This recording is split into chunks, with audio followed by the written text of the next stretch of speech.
Yep. Nice. All right. Sweet. 888-77 Jesse. That's 888-775-3773. It's 9 a.m. here in Los Angeles. Probably almost 9:01. Wednesday, March 11th, AD 2026. And you can call in if you're listening live or if you are able to call between the hours of 9 a.m. to 10:50, say? Although I used to have this rule given to me by a skateboard white man not to take any calls within the last 5 minutes of the show. I do it because I don't play any end song, and I'm usually able to close things up. But I like that rule, but I do sometimes break it. But anyway, so like say 9:45, 9:50. But anyway, what's up, man from Red Earth over on the YouTube? I mean, not YouTube, X live stream. Hey, Jim in Alaska on punchy.tv/Hake. I'm gonna be live again today with my co-hosts on Punchy TV. Okay, PUNCHIE TV. Shout out to the Punchy TV co-hosts and graduates and producer. Very nice. The views expressed here do not represent Bond, JLP, Hake. I don't even represent myself. Info may be false. Why did I get redirected to James? Whatever. Good afternoon, y'all. Good morning to some. Good afternoon to others. Good early morning, evening, whatever. I don't know. Wherever you may be. Punchy TV graduates? Yeah, people who are no longer on Punchy TV. We call them graduates. It's a nice way of saying stuff. I want to read a quick super chat before I get to into the intro of the Hake Report here. Pork Chop Express gave a Rumble rant saying what? He said, shout out to HADEN, Alan, and Mark from yesterday. And he spelled them all correctly. Hey, John, Kentucky. In this imaginary afterlife of your black mind, will us whites be required? It should be we whites. Will we whites be required to change the batteries in your smoke alarms too? Funny question, sir. You know how we're going to be servants of the blacks, according to and of Jesus Christ, except the black name of Jesus, the black Hebrew Israelite name of him? I don't know. That's a funny question, sir. Y'all are going to be slaves. Lord, what a mess, huh? Here, let me pause this and adjust this here. Nice, Pork Chop. Nice. Good one. That's a Rumble rant he gave before I even started the show. And fortunately, I do see changing the smoke alarm batteries.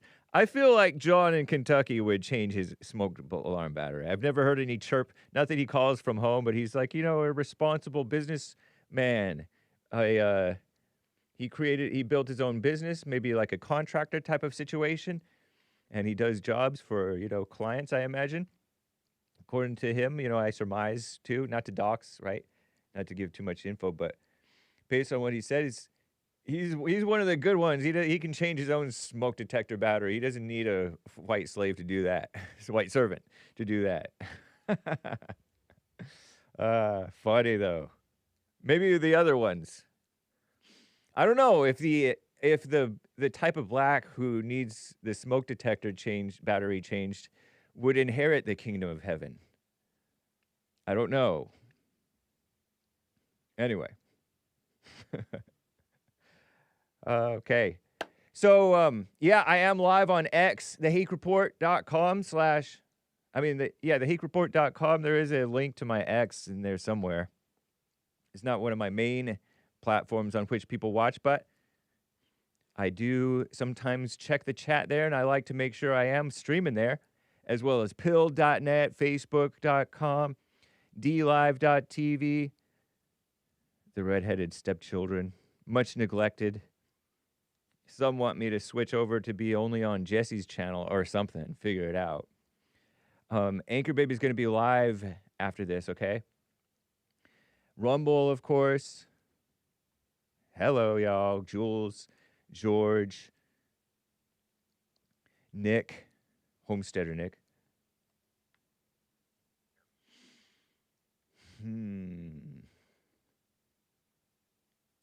So once again, y'all, even the attitudes may not represent Bond or JLP or Hake, or do not represent. They're not meant to represent Bond or JLP, or, like I said, I don't even represent myself. That's how I can be so... Never mind. I was going to make a joke about being shameless or something. But we're going to get going here.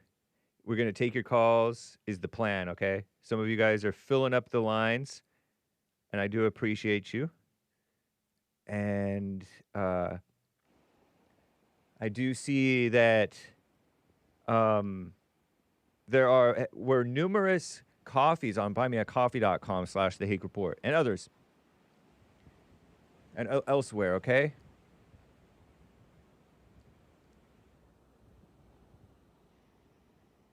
So anyway, y'all, let's just get right on with the Crow.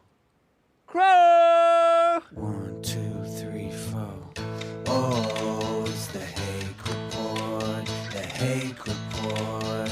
La la la. Oh, it's the Hake Report, the Hake Report. La la la. Oh, it's the Hake Report, the Hake Report. La la la. Oh, it's the Hake Report, the Hake Report.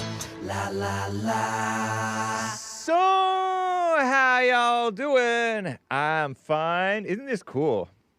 Sound Onofre. I gotta get back down there. This is the Trail 6. I've been going to Trail 1 lately. They closed off the part where I can go all the way down to the Marine Camp Pendleton base, because it's actually federal land. You're not supposed to trespass. But everybody was doing it, and it was fine. People walking their dogs, other stuff that you wanted to, like, avert your eyes. But in general, it was sort of class. It wasn't too out of control, but it was a little... Is that a crow or a raven? It looks almost like a raven there. But it's very beautiful. Look at the drop-off. Obvious globe there, buddies. Obvious globe. You guys want to claim, oh, it's a vanishing point. No, it's a drop-off. It just goes... Because you can kind of see the Earth going down. So cool. Very nice. And that's just a little tiny span. Wow. Very nice. Okay, anyway. We're going to get to some calls here. I will be checking out. I will be on the lookout for your super chats, y'all. Thank you kindly. So cool. Let me mute that. Fan funding on YouTube as well as Rumble, if I'm not too remiss. And of course, on buymeacoffee.com/The Hake Report. Ronnie, Eric, Anthony, another from Eric, from Cesar. Let me just make sure. I feel like there may have been even one before Cesar. A couple of them, actually. Yeah, Mike. Yeah, and yet another from Eric. Okay? And shout out to Popcorn yesterday. His coffees about... / projection about race mattering. It's such a black thing. But anyway, the lines are actually full, if I'm not mistaken. Let me get... Oh, what am I doing? John in Kentucky is on the line here. John in Kentucky, thank you for calling and holding, sir. Go ahead. Hey, man, somebody actually spent money to make a comment about me. Maybe. It Is that sounds right? familiar. Somebody did, yeah. Oh, yeah. Yeah, I'm- indeed. I'm flattered, man. Right on. But I just want to answer him. Like, I wouldn't make him change the batteries in my smoke detector. I'd just make his wife do it. And then Wow. that would take care of that. That's messed up. That sounds messed up. Yeah. That's a that's a stereotype. You know that? That's not true about black people. It happens. Don't get me wrong. But that's a stereotype. But I got true, a question though. about, it's not true. Does It's Jesse so change common. his smoke detector? No, but I mean, yes, I think. I mean, What about Big Bump? I imagine that Big Bump changes his own. I changed mine too. Right. I mean, But my I'm dad just changed saying, a stereotype, have you heard on the Jesse Lee Peterson show, there's been so many. And we don't troll. We don't do a fake chirp, right? You know, because some people will troll and they'll insert a chirp when somebody's talking, right? So the stereotype came because it's all too common among blacks and maybe some others. Yeah. Not to change it. I want to ask you about a white stereotype. Now, you mentioned his wife. That seemed a little unclassy. Just funny, man. That's just, I don't care. You're That's trolling? Funny, Are you man. trolling? Because you have a wife already. Yeah. And I got a beautiful wife. do you agree that in the kingdom of heaven, you're neither married nor given in marriage? I don't know. But I got something to ask you, though. Okay. White stereotype. Okay. I heard you guys don't use bath rags when you take a bath or wash your feet. Is that true? Right. We just do it with our bare hands. That's nasty. Why is it nasty? Because how do you exfoliate your skin? How do you get the dead skin cells off? You gotta have some abrasive. You gotta have some abrasive. Yeah, you know what? I used to have. At one point, I did have one of those sponge things, or I don't know if it was a sponge thing or one of those things that just sort of rough. But yeah, a washcloth. Yeah. A washcloth or a sponge or whatever. That's cool. That's why y'all be smelling like that, man, because y'all don't use you got to use a rag with some soap to get all the dirt off. You can't just rinse your body off and think you're clean. Smell like so what? Y'all gotta do a better we smell job, like what? Man. You said that's like why dogs. we smell like that. What do we like smell? Dogs. Like dogs.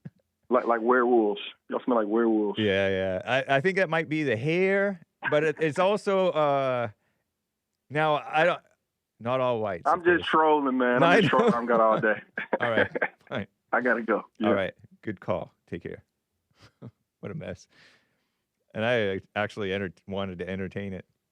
Let me get to Meade, Meade,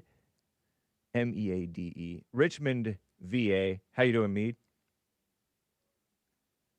Are you there? Come off of mute if you're on mute. Meade, I cannot hear you. I'll check Meade going once. I'll put you on hold to have them check on you. Derek, check on Meade when you get the chance. Okay? David, Texas. David, how you doing, sir? Oh, no. What happened? Good morning, young man. Oh, okay, good. Good morning. How are you? Fine, thank you. Good. So I just wanted to revisit the Kristi Noem immigration ad in the tune of, what was it, $220 million? Yeah, that's the number that I heard. Yep.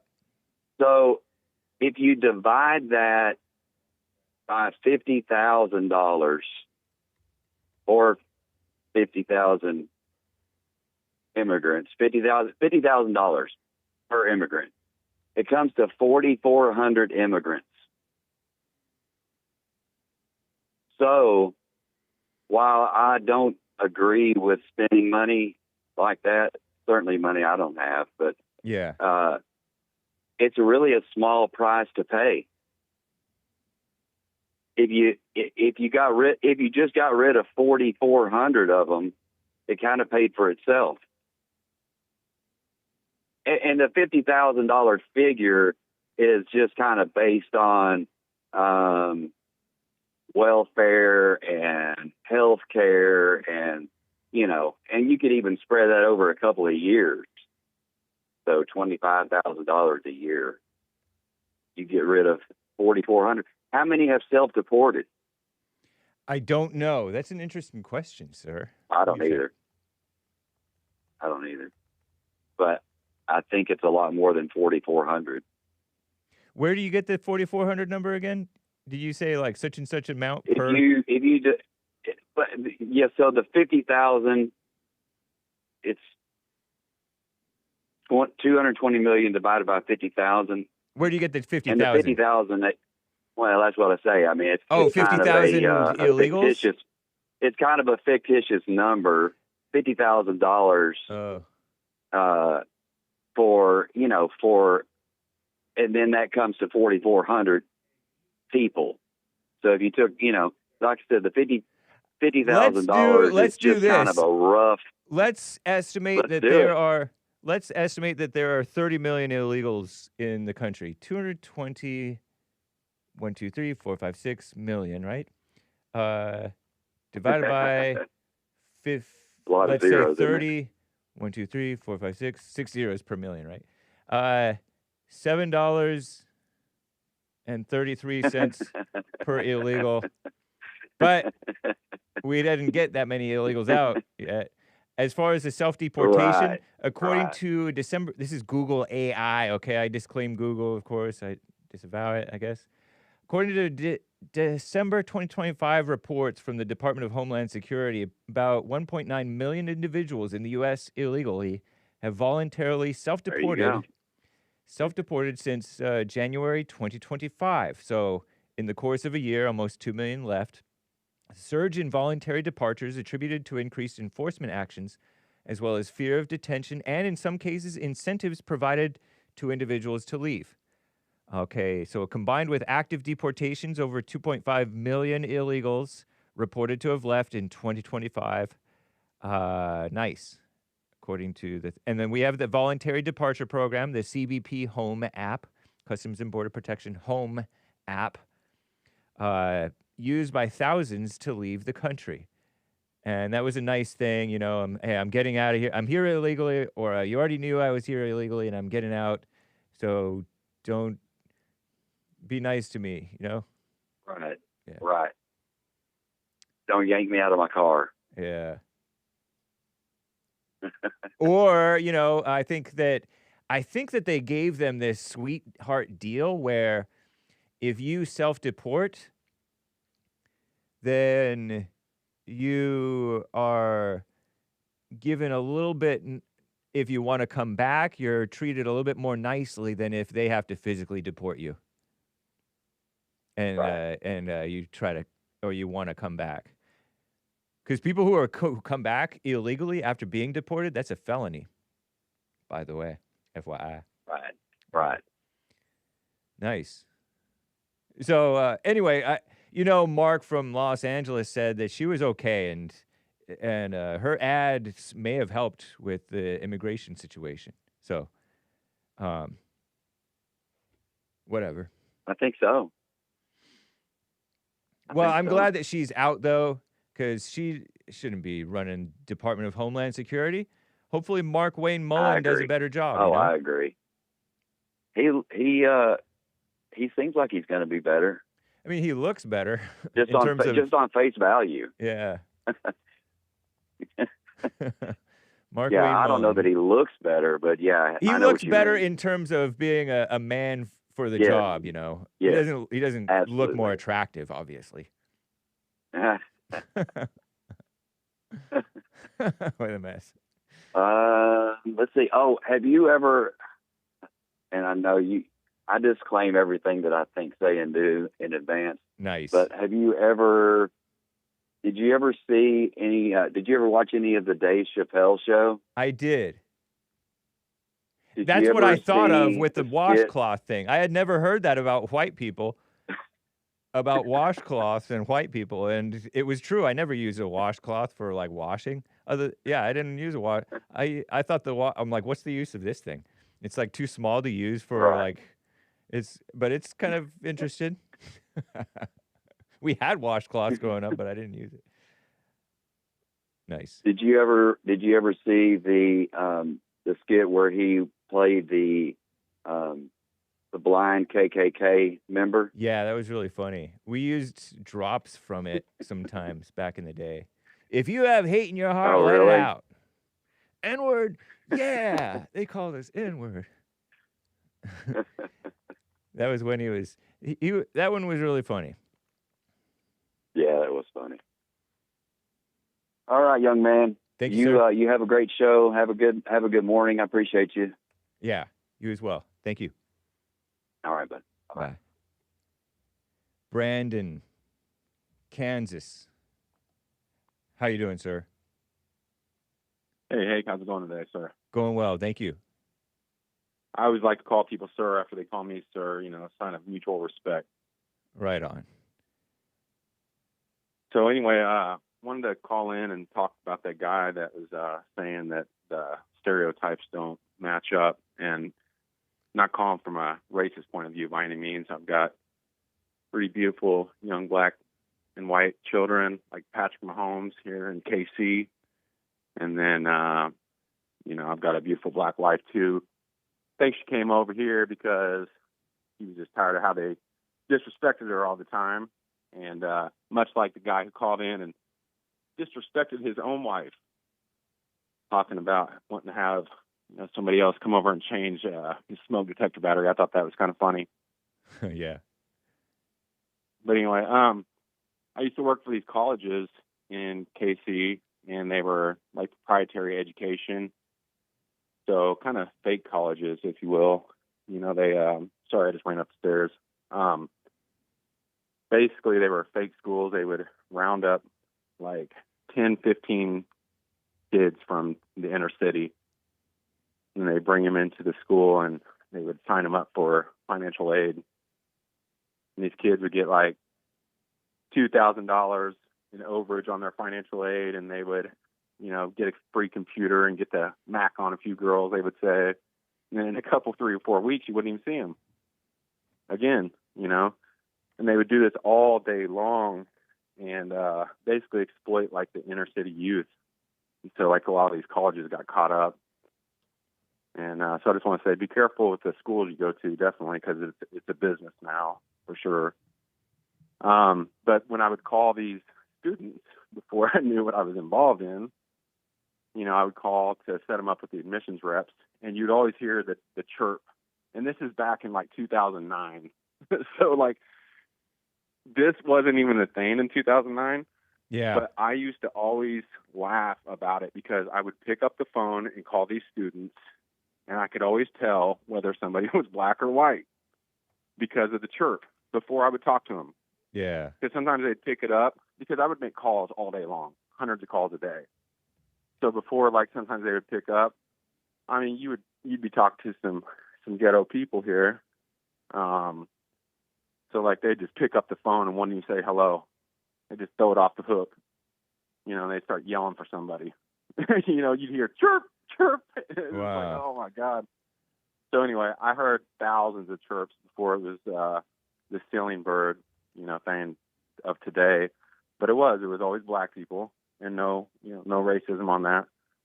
But there are things that we do that, you know, like the washcloth thing. You know, I will admit it. I don't use a washcloth sometimes. You know, I just use like a lot of body soap and whatever. And I'm very clean. You know, I'm very, very clean. But it's just something that I guess some of us do. I wash my feet, though. I definitely wash my feet. Yeah. But anyway, long story short, you know, some white people don't have to wash their hair every day. Right. You know, maybe every 2 or 3 days. I heard that, you know, shampoo is actually a hoax. Probably.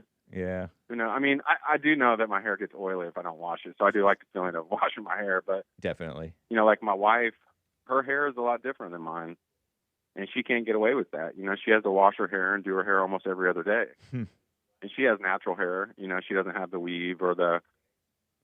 So some black women have very beautiful hair, and it's very, you know, but they have to do it all the time. Yeah. You know, whereas a white woman, they can just go and voila, you know, and it's done. But anyway, I guess my point was, you know, we all have our little quirks that we do, and stealing birds are definitely that of the black culture. I mean, and no shade on that, but that's true, you know. Yeah. But I will say this. It's funny how, like, if you ever say something like that, they go, well, you're a bunch of child touchers or whatever, you know. But you know what? On that, the black community doesn't tell on each other. Right. They always say, don't snitch. Yeah. So that stuff goes on so much. My wife said that stuff goes on in the black community so much, especially like the churches and all the kids are out there playing and, you know, and you know, they're all messing with each other or whatever. And then, you know, you got older kids that come down there and mess with the kids and, you know, even uncles and stuff messing with the kids, but they don't tell on each other. Right. They say don't snitch. And that's part of their community. Yeah. So they do have a huge problem with that. So that ain't a white person thing by any means. No, if you go look at the statistics. Yeah, it's you know, if anything, it's less among whites than the others because right. Partly because whites they have intact married father and mother families more often than that because these others. Well, exactly, because when the dad's gone, you let the wolves in. Yeah, and that's what happens. Step parents are real bad with, you know, statistically speaking, the step parents are commonly the problem with right. Because a lot of these women don't even, you know, check those dudes out before they just move them right in. Because a lot of these women are all pissed off at their dudes. Yeah. So they're like, man, the first dude I see, I'm gonna move him in and I'm gonna show him. Well, they don't know. There's a reason that dude's single. You know what I'm saying? Yeah. You know, there's a reason why you found somebody at 40 years old that, you know, is the perfect guy that's out there. I'm not saying there can't be, because, you know, guys get rid of their bad women and they're just out there floating. It does happen. You know, there's some good guys out there, but for the most part, you're single at like 40, you know, 30 years old. You know, I mean, there's a reason. There's, you know, or if he has no backstory or anything, it's like, you're just moving this guy in around your kids. No, yeah, people are crazy. Yep. But anyway, all right, man, I'll let you go. Have a good day. Thank you, sir. All right. Take care. Let me get back to Meade. He is ready, I believe, in Richmond, Virginia. Meade, thanks for calling, sir. What's up? Hi, sir. How are you? Fine, thank you. Okay.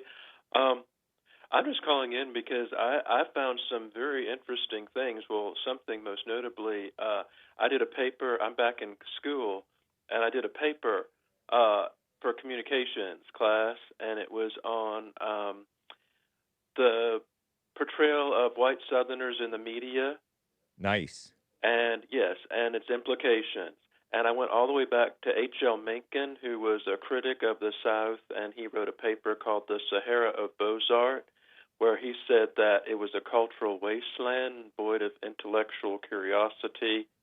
And he wrote the first hit piece, basically, against white Southerners. He was from Baltimore, which at the time was like a border city. It was like, but he was a son of German immigrants. But anyway, I was wondering, I'm sure you've heard of a movie. It's a terrible movie. It's called A Time to Kill. It was also a book. It was a trash book written by a hack writer named John Grisham, who was a Southerner but very, very liberal. And what really irritated me was the entire premise is based on a lie, because the real story was race reversed.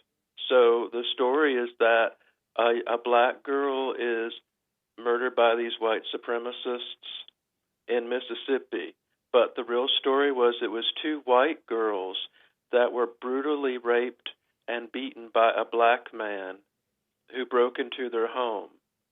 And that was the real story, and he turned it around to fit one of those, you know, narratives that they like to do against white people in the South. Yep. And if you ever notice, if you watch a movie that has to do with people in the South, white Southerners, the black people are always angelic. Like, there's no such thing as a bad black person. Right. Like, they can't be a criminal.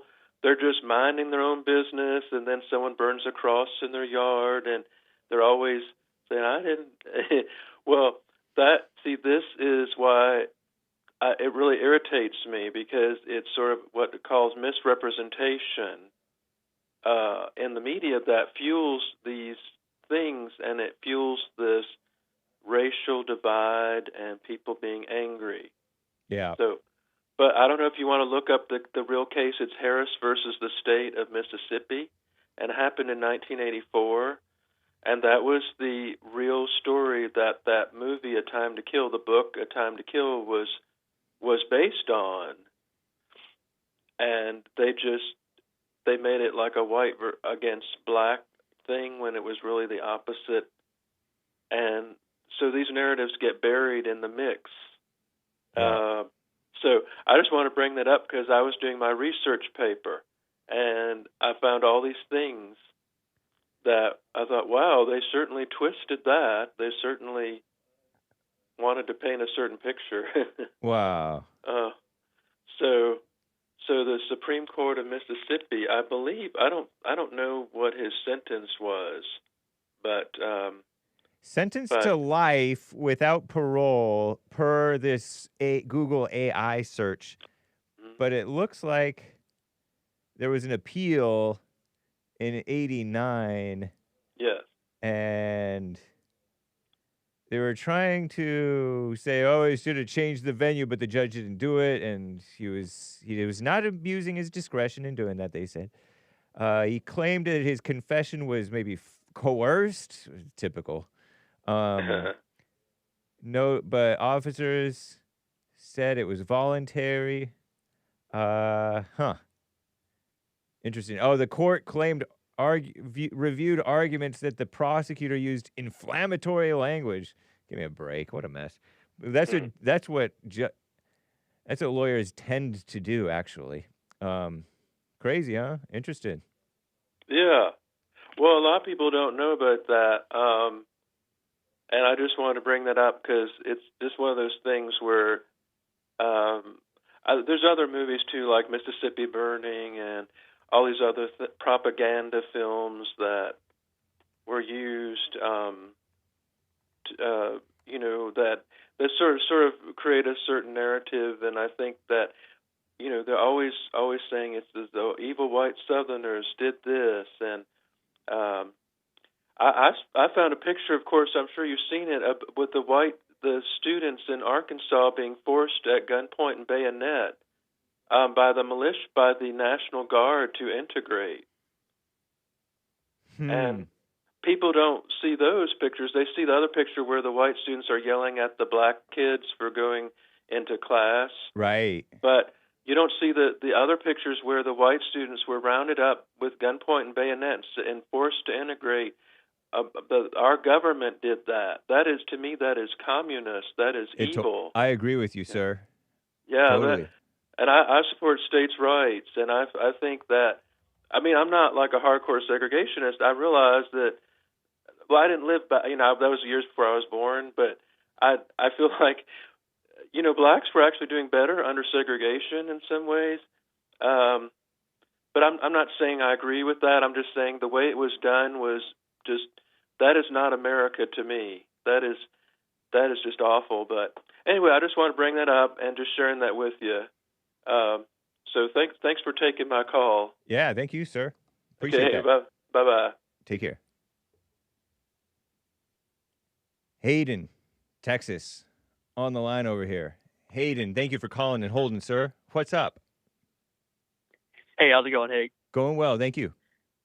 Good. So does John really want to start the show off by going off of us on hygiene? Does he really want to start that way? He was just trolling, Does he really man. want to go there? I was about to say. He himself admitted he's just trolling. It's funny because I started to engage with him about all that stuff. Because I know, he's pro black and everything, which that's not even a thing. Yeah. But he's pro-black and everything. Does he really want to go there talking about hygiene? Really, John? You know what's funny is he's an Israelite, and Israelites, according to him, he told me once, don't believe in shaving their beard or trimming their beard. You know how mine is like kind of closely cropped? I prefer my hair to be short and manageable. Right. And he doesn't believe in that. And so even though he calls, I don't necessarily even picture him. You know how you get a call from somebody and you have a mental picture of what they look like. Could be totally false, but I don't picture him having a beard, or at least not a big beard. And I wonder what he actually looks like, because he says that it's supposed to be long, like the old school Israelites. Anyway, whatever.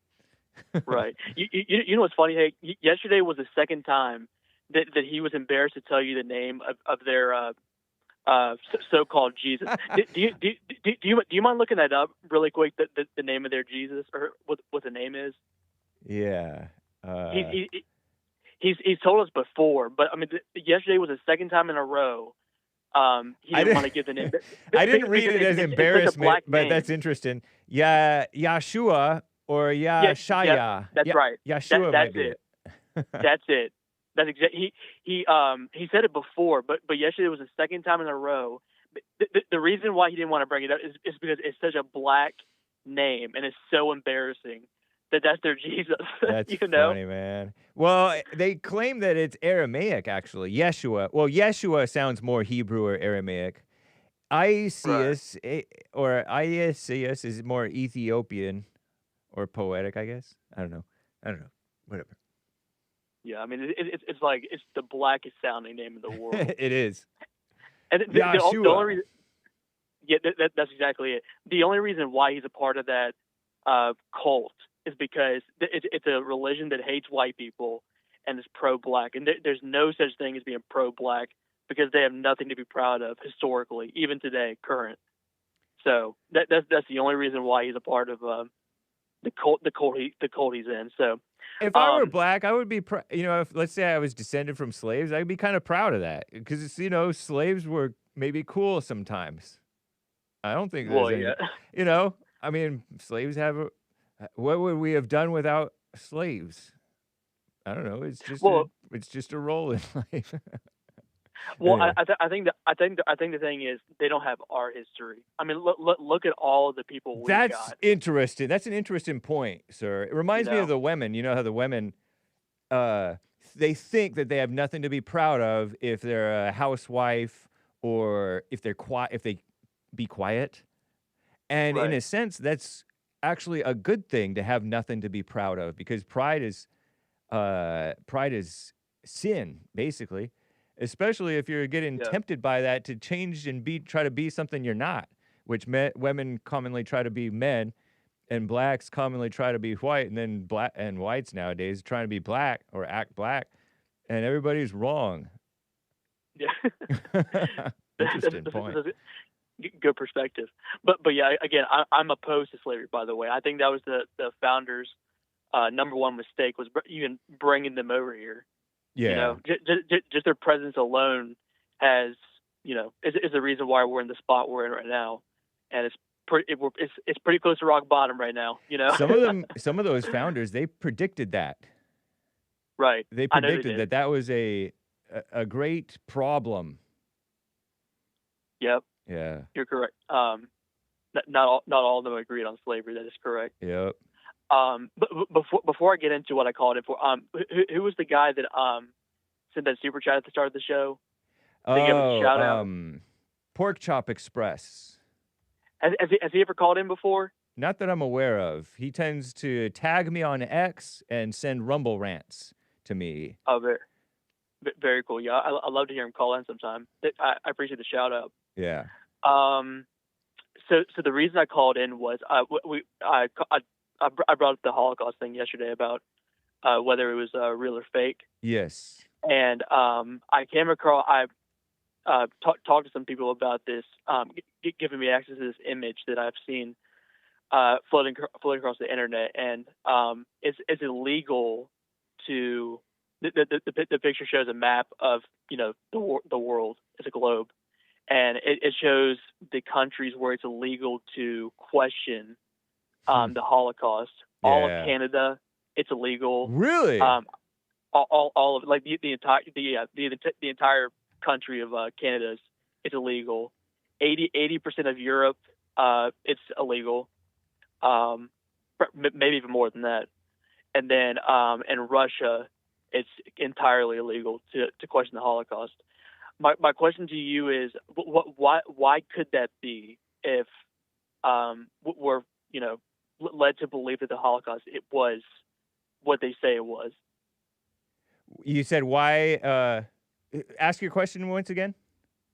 Why is it illegal to question the Holocaust if it is the way the way we were taught it was back in during World War II or whatever? Why would it be illegal if it was legit, the Holocaust? If it were legit, let's say that there's questions whether it's okay. Why would it be illegal to do it if it is legit? Yes.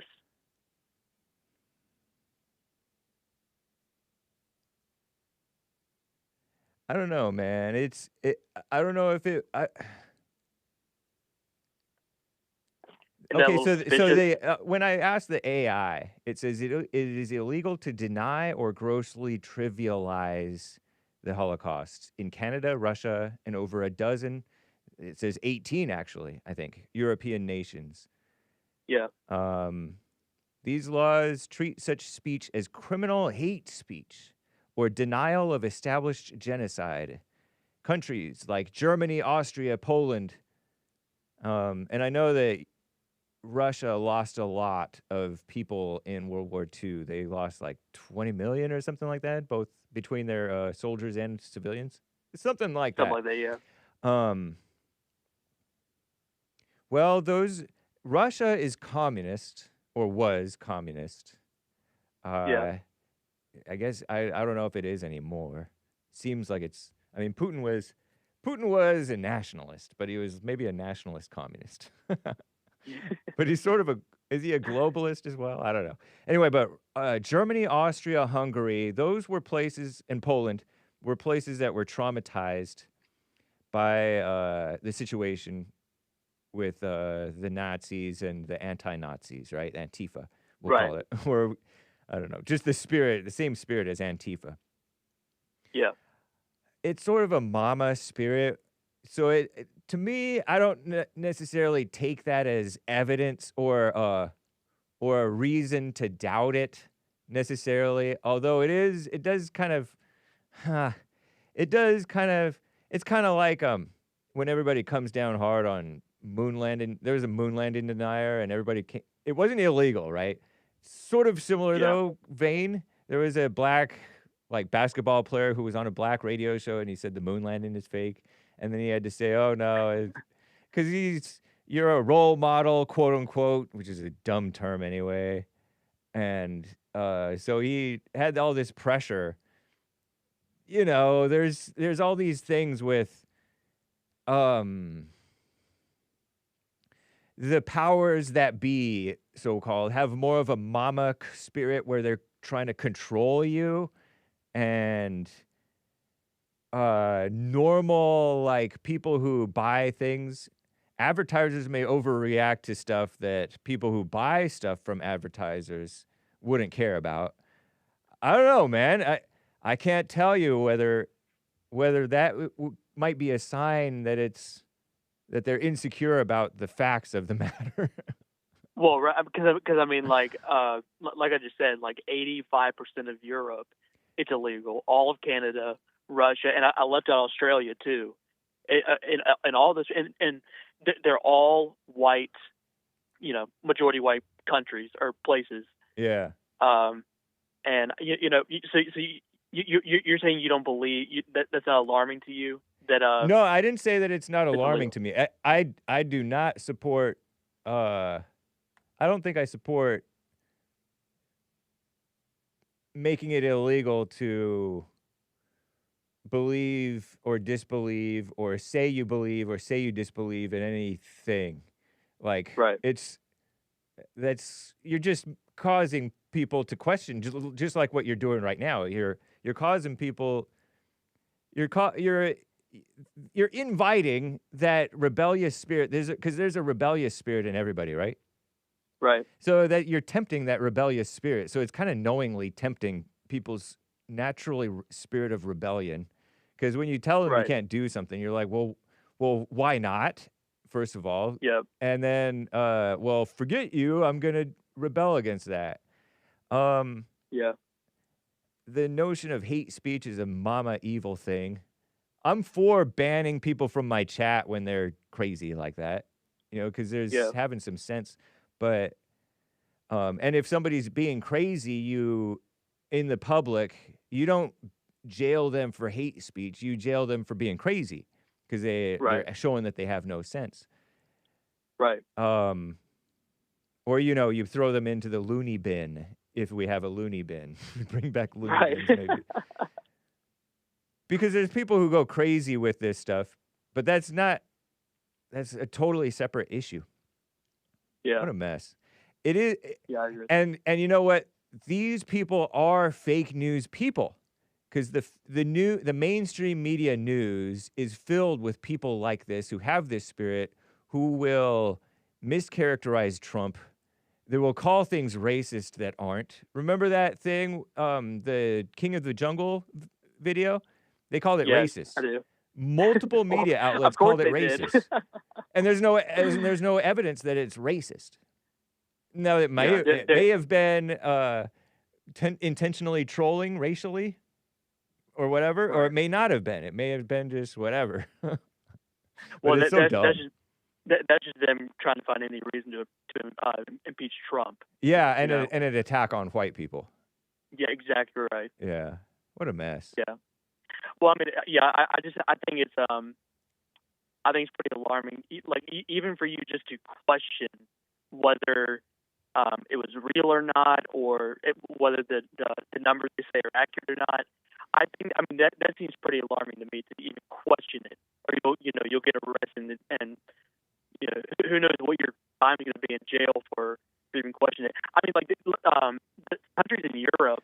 I mean, if you put hold on, Hayden. Let me talk over you a bit, and your phone is breaking up a bit, and I'm understanding you, but it's probably obnoxious to the listeners.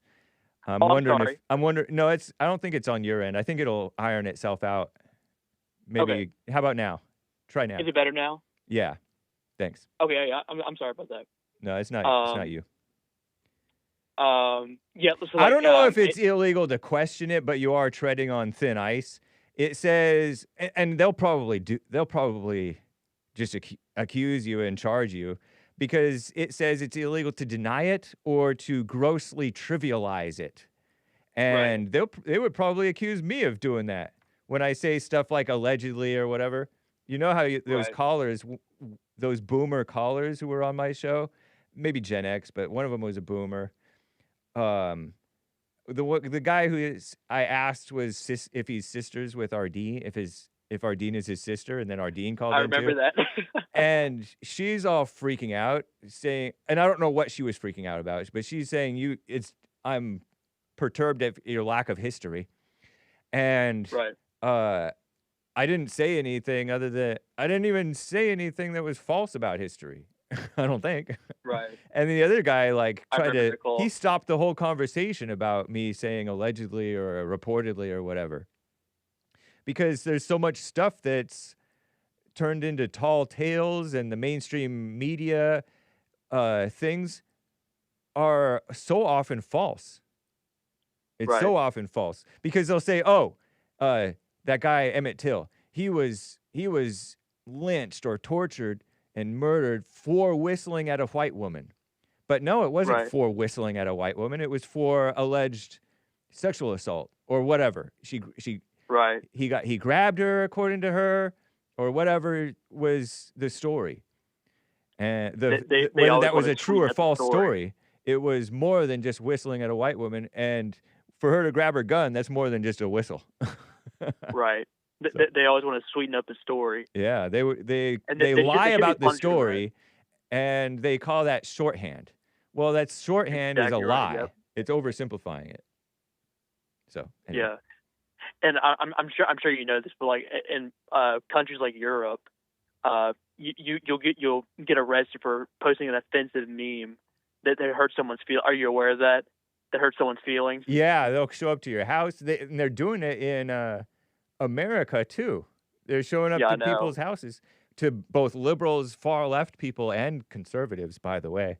So you liberals who are wanting to believe in this hate speech stuff, and there's conservatives too, who are like for people getting trying to get people fired for celebrating the Charlie Kirk's murder. And Right. that is, if I were an employer and one of my employees did that, I might probably be tempted to fire them too. I understand the firing thing, but this spirit of revenge and lynch mob spirit is evil. This excitement that people have toward getting somebody for saying the wrong thing is evil. Yeah. I do got one more quick question for you. So I heard you said yesterday you do not believe in the Shroud of Turin. Is that correct? Right. Or you don't care about it? Both. I don't believe in it, and I don't care about it. How about you? I got you.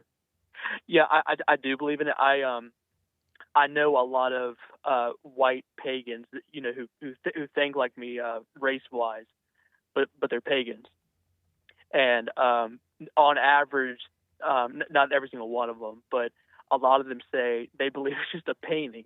And I was like, a painting? Are you serious? Uh-huh. On average, that's really the answer I get, and that's how pagan they are, and anti-Jew and anti-Christianity they are, but I am a believer in it because I believe the people who like the Bible experts who there's been a lot of research that's gone into it, and I tend to trust the people who have said that it is legit. You're Catholic. I think it's were you raised Catholic? Are you Catholic? Baptist. Oh, okay. Interested. So, I'm a Baptist. Catholics, which Mark is, and he really adamantly believes in it, and he says that they proved it or something.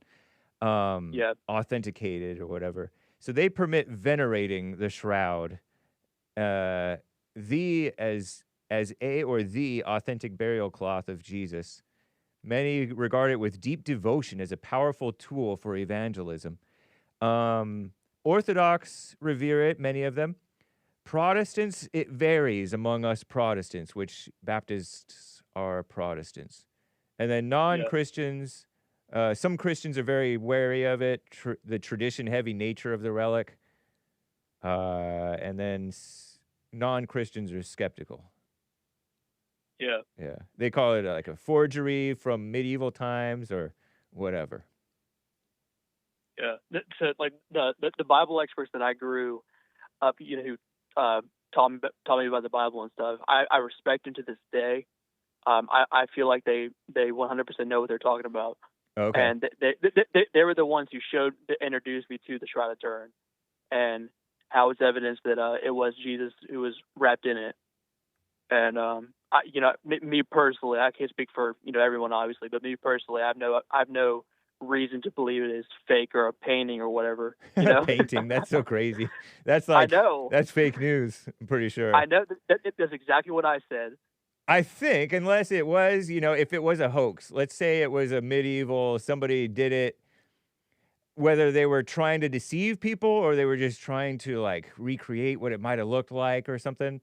Because there's all kind, you never know sometimes the truth of any given thing. So right. I don't know. That's funny. Yeah, I mean, we obviously can't say we know for sure that it is, but I mean, like from the people that I respect and I listen to, and they don't have an agenda or anything to try to push it or whatever. Wow. They, sorry, go ahead. Go ahead. It's 14 foot long, 4 meters wide by 1 meter. 4 meters long, 4.4 meters long, approximately, by 1.1 meters wide. So it's almost like 3 feet wide, roughly. Linen cloth bearing a faint negative 3D image of a scourged, crucified man, per Google AI, with type AB blood, housed in the Cathedral of St. John the Baptist in Turin, Italy. Venerated as Jesus' burial cloth. Scientific debate persists. Tests pointing to a 13th to 14th century origin, which would be the 1200s or 1300s AD, the year of our Lord. Interesting. Yeah. Is it? I wonder if. When did they discover it? I have no idea. Because I feel like I only recently heard of it. Okay, so 1988 carbon dating, that might have been around the time I heard about it, suggested in 1988, right? Suggested 1260 to 1390 common era, which is atheist for year of our Lord. Funny, man. I wonder if John in Kentucky is a believer in the Shroud of Turin or not. Probably. Doesn't he believe that that Yahweh or whatever that Yahshua? yeah, whatever it is. Doesn't he believe that he has dreadlocks or nappy hair or whatever? Is that what he believes? Yeah, well, I don't know about dreadlocks, but he thinks that he has the hair like wool or whatever. Yeah, whatever. Yahweh.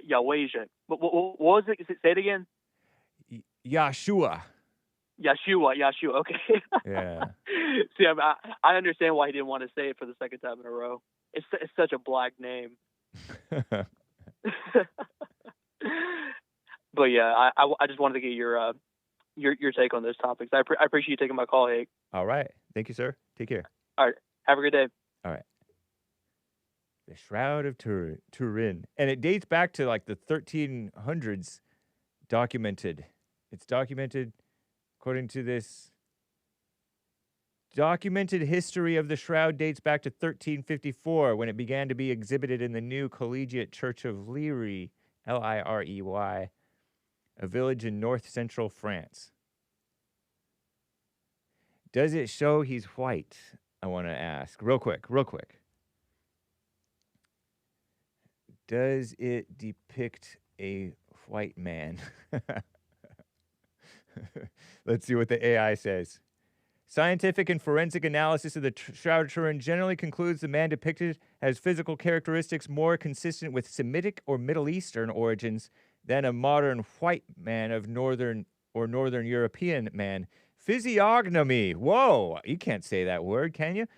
Anthropologists have described the man's features as a physical type found among Sephardic Jews or noble Arabs. A resemblance to some Iranian types. Hair and grooming, long hair, mustache, beard. Would this really have transferred that much? I mean, how bloody was his face? It feels too perfect. But what do I know? They did DNA analysis, type AB blood. How'd they figure that out? Near East, Arabian Peninsula. All right. Anyway, we're approaching the top of the hour. I have super chats to read, y'all. And, oh, my goodness. Oh, no, that's fine.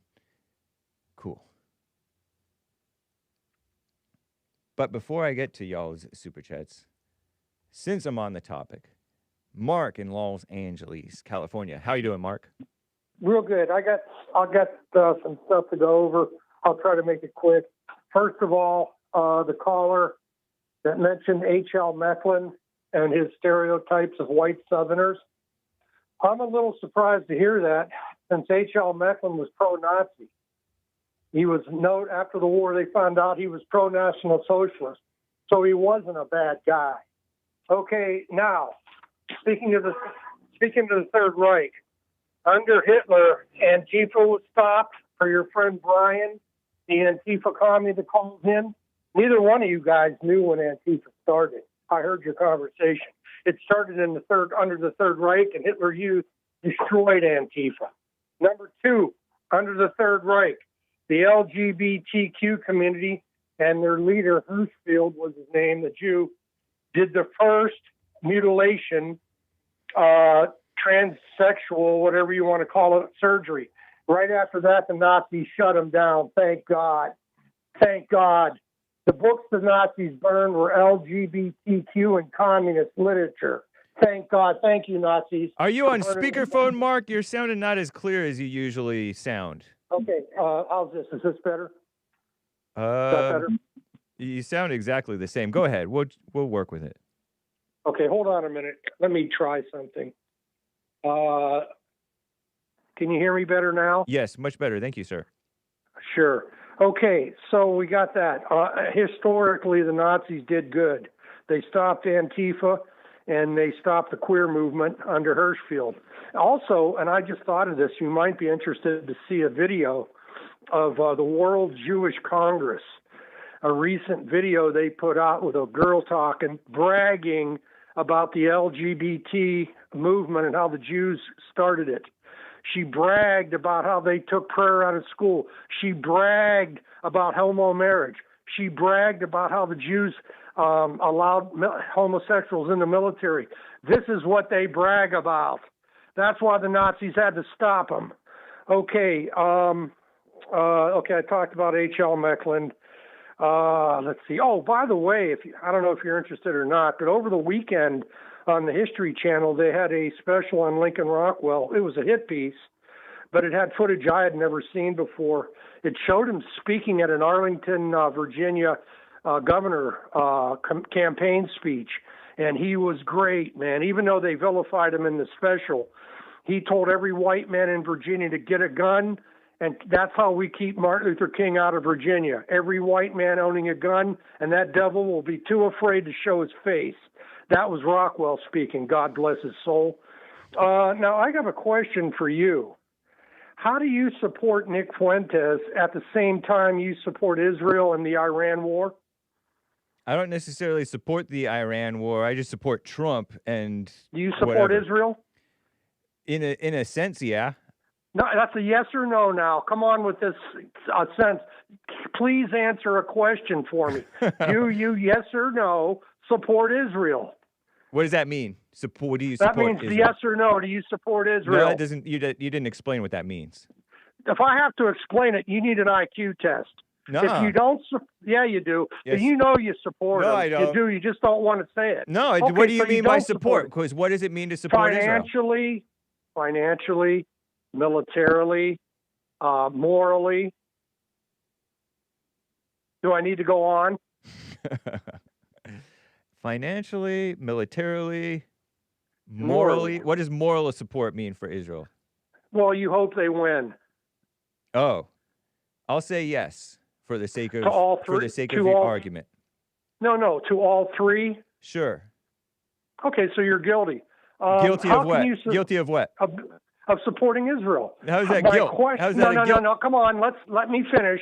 How's how that can guilt? you support? How can you support Nick if you support Israel? And you just said you did. What's wrong with that? No, What's wrong with support? How can I not support you both? can support. Listen, you could support the devil if you want. I just want you to be How honest. do you figure here. that Israel is the devil? I didn't say that. But why Now is you're supporting putting words Israel in my supporting mouth. the devil? I didn't say that. Is I said you supporting can Israel support supporting the devil? No, I didn't say that. Okay. So you're trying to avoid the question here. How I can you just asked you what's wrong with supporting Nick and Israel. It's hypocritical. How is it hypocritical? Because he doesn't support Israel. Just because he doesn't support it doesn't mean I have to. I don't have to. Well, can't. you support Nick, right? Yes. And isn't Nick's basic premise to not allow Jewish control over our government? Isn't that his basic premise? No. To be a groiper, to not allow Jewish influence it's one of the in Israel? It's one of his major things. And well, some okay, of it, then how can you be against it then? If that's one of his major things. I'm How not could you against say his point about that. So wait a minute. You just said you support Israel, Yes. right? Uh-huh. Then how can you support Nick Fuentes? Because he's right about a lot of this stuff, and he has a great spirit about him. So you're a hypocrite on Israel then? How is that hypocrisy? Because you don't support, you support Israel at the same time you support somebody, these are not my words, but an anti-Semite. Not my words. Are those his words? No, that's liberal Are those words. my words about Nick? No, your words are, I support the man, Right. but yet you support Israel. That's hypocrisy. I support Nick. I support Israel. I know Nick does not support Israel, but I still support Right. Nick. How is that hypocrisy? Okay. Because how can you support Israel when the guy and I'm with you that want to see Nick get to be the president? What are you going to do if you vote for him and he wins and he drops all aid to Israel and Israel goes to hell? Are you going to be happy? I don't know. Okay, well, let's move on. All right. Because let's see here. I got only. I wanted to mention the Crusades for a quick minute. One of your writers, commentary people, wrote in when I mentioned about Biden making the sign of the cross in front of Netanyahu, and they claimed it was anti-Semitic. Okay. Well, one guy wrote a letter, and you may have read it because it was written to you, saying that the reason for the anti-Semitic charge for people that make the sign of the cross is because the Crusaders did that. The Christian Crusaders that was one of their things because they were good Catholics. They made the sign of the cross, and to that's offensive to Jews because the Crusades didn't just go after Muslims. They went after Jews. Anybody that wasn't a believer in Christ got the wrath of the Crusaders. God bless their souls. Okay? Okay, so that's that. And lastly, and probably the least important thing I wanted to say, I wanted to respond to Ryan, your last caller yesterday. You remember him? Yeah. I mean, I don't know really if he was drunk, on drugs, or just has a low IQ, or all three. He couldn't remember my name, but he sure bashed me when you gave him my name. He sounded drunk. He sounded either drunk or drugged up, and all he did was go on an anti-white tirade. And you know the funny thing about that clown? He actually gave me a shout-out about a year ago, Ryan did, when I mentioned that during the LA riots, the Mexican riots last year, when ICE came to town, I mentioned on your show, I think it was your show, that a Mexican couple on a motorcycle, a man and a woman, had harassed a black policeman, and they were calling him the N-word relentlessly. I mean, it made my blood boil, and I use that word all the time.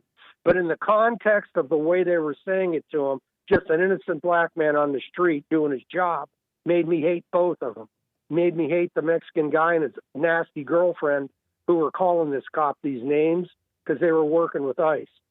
And Ryan there gave me a shout out for that. And then as soon as you say something that offends him, he turns on you like the devil. And one other thing I noticed with these so-called black Christians, this clown Stephen, the low IQ dummy, and this Ryan guy, they'll both start out attacking me. And by the end of the conversation with you, they're saying, oh, God is not going to judge by color. God is not going to judge by this, by that. But they've already judged me. So they're not only frauds and hypocrites, and I hope they're both listening, they're not Christians. Christianity, and I wish you would have put me on with Kentucky John.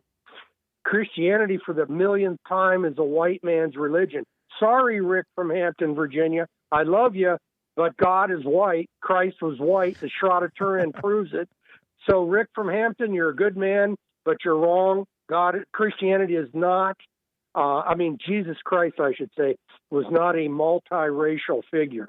Sorry to say that to you, Rick, but he wasn't.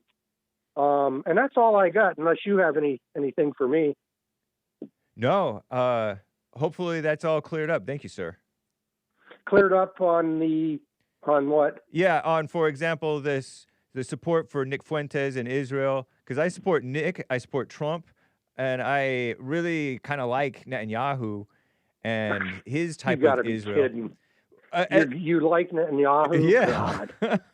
What's there to like? He's sort of manly. He didn't get along with Obama. He got along with Trump, and he communicates pretty well. I don't know. And I get that he kind of he was like champing at the bit. It's pronounced champing, I guess, to go to war with Iran. And he's been that way for probably 10, 15 more years. I don't know if he's wrong for that. And I don't know if he's wrong for what he did in Gaza. I'm not convinced that he is wrong, but I don't know if he's wrong or right. But I just I find him a manly and better, stronger politician than most of our American politicians. You must love Lindsey Graham. No, man, Lindsey Graham's a lame-o. Lindsey Graham is kind of hit and miss. I like him sometimes, but he's not very manly. And he's kind of a rhino. Oh, a rhino to say the least. Yeah. Man, he is he's the happiest guy in the U.S. Senate. He is so thrilled that Trump is at war with Iran. He is so thrilled that Israel's getting its way, and he even told the public on Sunday's TV show. He said that if you don't like Israel, don't support me. If you're an isolationist, don't support me. Let me ask you. Meaning, what? Let me ask you, because the guy is interesting in how giddy he is or about this thing. I'm not giddy about it, but isn't it?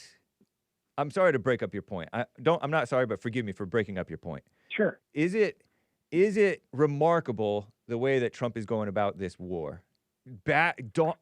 Killing the Khamenei, however you say that guy's name. Right. I'm not asking you to support the killing of him, but isn't it remarkable that he went big? Like no other president. I agree. Yeah. No, I would agree with that. I think Trump's a great man. Unfortunately, the devil has him on this issue. He's working with Satan, and that's the bad news. But as far as the way he's running the war, I can't argue with it. I think he's doing a great job. Yeah, if you're going to go to war, you go to win and win fast, hopefully. And we've only had, I think, 9.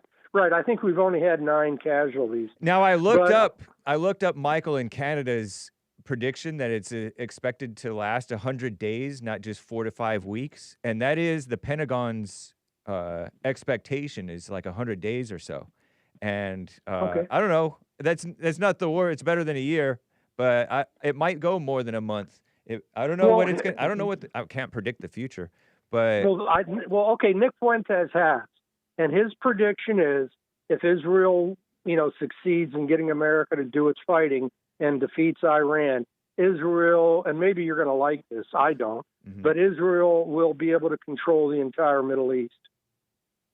Will that be bad for America and bad for the Middle East, or will it be better for the Middle East and better for America? No, the best thing for the Middle East is to ignore Israel and let them fight their own wars and have friendly pacts and work with the Muslims. I don't agree with Islam, but I'd rather work with them over there than have them over here causing problems. I would drop Israel in a heartbeat. I know, but since that's not the case, and it's not going to be the case for at least another probably 3 years, or maybe 10 years, maybe down the road it'll be the case. But since that's not the case, is it better or worse if Israel runs things and doesn't have Iran funding the terrorists? Oh, does Iran fund terrorists, in your opinion? Or is that they fake? Probably do. Yeah. Look, I'm not going to stick up for radical Islam. I know, but if it's true, or it's a true or false type of thing. No, I believe it. I believe it's true. Yeah. But I'm not going to be a dupe, I should say, for Israel and let them take a whole part of the world. It was created as a bandit state by an atheist named Ben Gurion. Yeah, I know. It was David Ben Gurion. It was the UN. Atheist. The UN doesn't do anything right. So he was their first president. What a mess. Ben Gurion was. No, I don't want Israel to control the Mid East because they've got control of the whole world. What's next? Who's next? So I asked you a couple weeks ago, who was more of a threat, an Islamist or a Zionist? And of course, you wouldn't give an answer, which I expected. But the worst of the two, Islamist is terrorist toward us as long as we support Israel. The Zionists have been behind every evil satanic movement since they've come on earth. They're atheist Jews. Zionists are not religious Jews. They're Jewish nationalists. And so again, I'll try to ask you. I doubt if I'll get an answer. But who's more of a threat to the white man, the Islamist or the Zionist? It's hard to answer because one brings. You guys have made the point, and I can't argue with it, that the Zionists, if you will, are the ones who brought in the Islamists, and the Islamists are like making all these babies, and then they're gonna be bad for both the Americans and the Zionists. So the Zionists are kind of their own enemies, much like many white people are our own enemies. So it's like it's all evil. Okay, go ahead. I got one quick question. I'm off. Do you believe that the IDF, the Israeli Defense Force, called for a how do they put that? A showdown or a load? In other words, we're not on duty for October 7th when they had the massacre. that it was purposely orchestrated by the Israeli government to sacrifice some Jewish citizens who were liberal, I understand, the people that the Hamas people killed back on October 7th of 23. Most of those Jews that were at that rock concert were liberal-minded people. Right. The theory is, maybe wrong, maybe right, was that the IDF had a sit down or whatever the term is. Pardon? A stand-down order type of thing? thing? A stand-down order, right, in order to allow it that to happen so that they had yes. an excuse to go in and take over Gaza and stuff? You got it. That's it. Do you believe that? Not necessarily. I don't think that it might be, it might not be. I'm not against it, but I'm not for it. I'm not for making the claim like you know if you don't know. I mean, you're welcome to make the claim like you know, but I don't agree with somebody who claims to know if they don't know. Well, I don't know, of course. There's no way for a guy like me to know. It's kind of like 9/11. It's kind of like Pearl Harbor. Like, people make the claims and they're interesting. They bring up some interesting facts, but I don't know the real story. Last question, I promise this time. All right. Do you believe the reason we're fighting for Israel is because of the Hall hoax? That's a huge part of it. Yeah, the false guilt thing. Okay, good enough. Thanks, Hake. God bless you, and I'll talk to you soon. All right. Take care, sir. Thanks, sir. Bye. Bye. And Alex, California. Alex, thanks for calling, sir. Go ahead. Hey, Bear. Hey. I know you got super chat, so I'm going to try to blaze through this. Cool. My question was, I believe, is AI conscious or is it just liberal? And my example is I saw something yesterday that was super interesting, to me at least. Some scientist somewhere had a fruit fly, and with some sort of technological sorcery, they copy-pasted the consciousness of the fruit fly brain into like a VR simulator.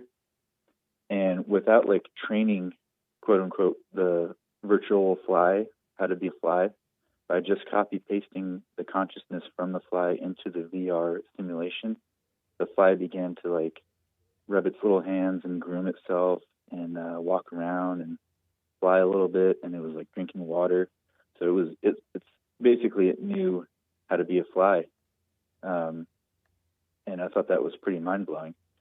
And there's like a question if it's conscious or if it's basically just the people who are programming it. So I wanted to know what you thought about that. I think AI is just liberal, and it has like I think it has like it's kind of like the level of, it has like a simulation of the level of consciousness of the people who gave their who wrote down the information that it accesses. So it has no consciousness. Well, it's liberal, I think. I would lean towards that more as well. However, this fly thing has got me, what the kids would say, tripping out a little bit. I mean, I don't really care, but the premise is basically we can copy paste consciousness into virtual beings or robots or whatever. I think part of it is some of what we think is consciousness and what we think is emotion and what we think is human in terms of our minds and how we think is actually robotic and predictable. And so we have a lack of understanding of ourselves a lot of the times. Because as I talk to the AI and have argued with the AI and different things, I'm like, this thing is just like to the typical person. This thing is just like me too. I guess I resent saying it, but I'm a bit of a typical person. I'm predictable when you get me. Aren't we all? Once you strip away our little nuances. Right. They say that people they claim that if you're if you're not emotional, you're robotic. But actually, if you're emotional, you are robotic. You're predictable. People can use you. Yeah, I've been told that as I was in the process of dropping my anger. Some of my friends started calling me like robotic and emotionless, and what's wrong with you? I'm like, no, what's wrong with you guys? You guys are all stuck in your feelings, and something happens, and you got to just like freak out. Like, why do we got to be like that? We don't. So, yeah, we control that. But yeah, that's my little thing on AI. I've been against it my entire life, more for the music stuff. But right now, with gas being $6 a gallon up here in San Jose, California, wow. I'm having to drive, an hour back and forth.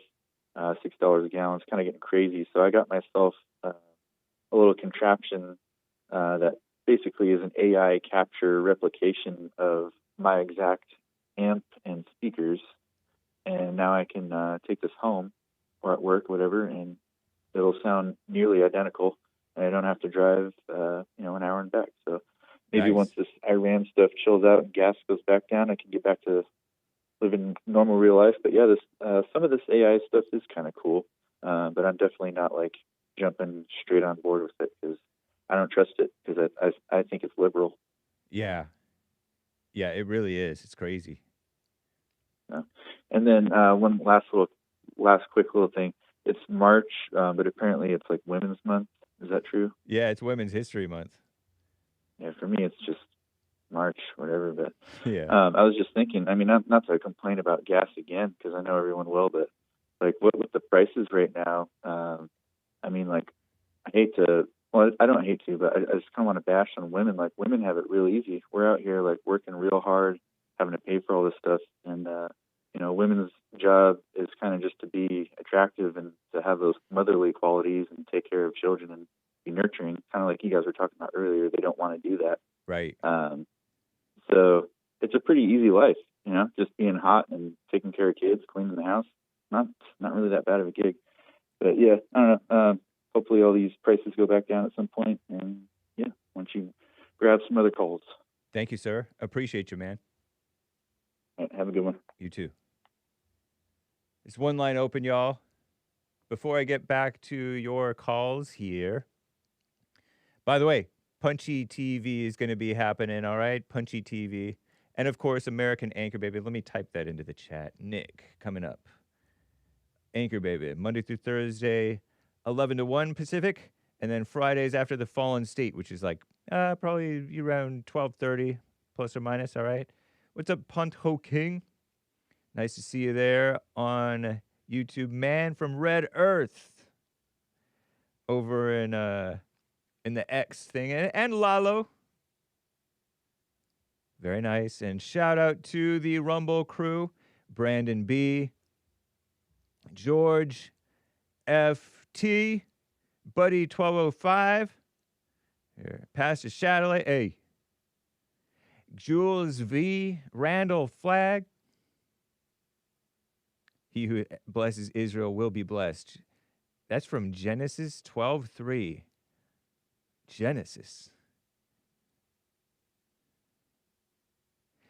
And people will say, well, that's not the true Israel. Now, the New Testament, something like that says, love your enemy. And even I think in the Proverbs maybe says that. Sorry, I'm looking at the chat and over here on the Rumble crew. Shout out. See all these people. You're missing a fun chat. Not that, no, you're not. Don't be scared. You're not missing anything but the snake pit. Shout out. Brandi from Hawaii with some, with a super chat. Okay? So shout outs. There's a prophecy that says gas will drop. Gasoline?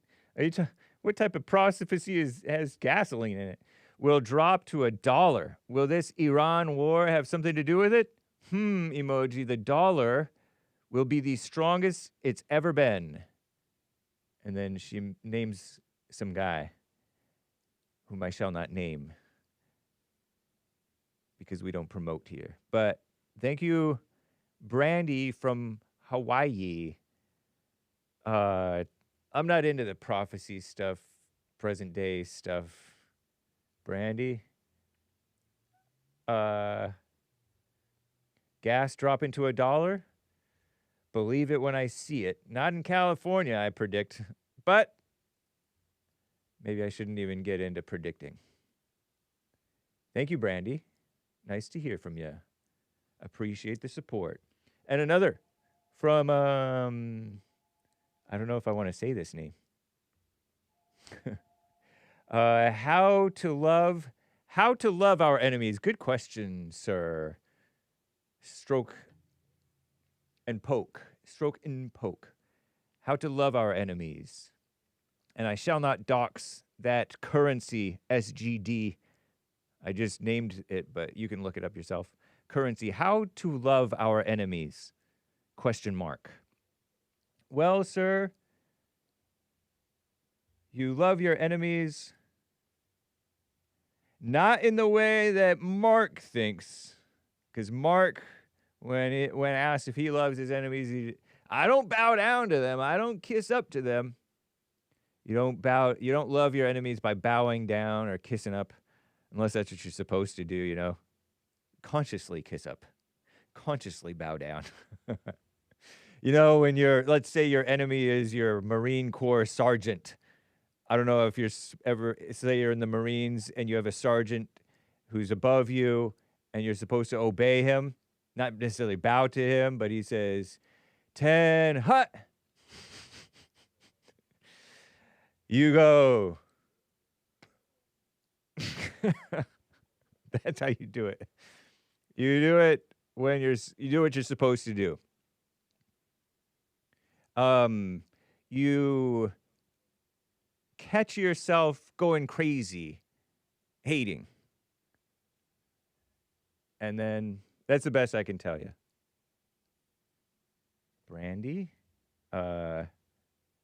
prophecy, love your enemies. How to love enemies? That's the best I can tell you. Catch yourself hating them. And as JLP said over here, don't call it you. And try that for 4 or 5 years. Catch the first hour of the Jesse Lee Peterson show.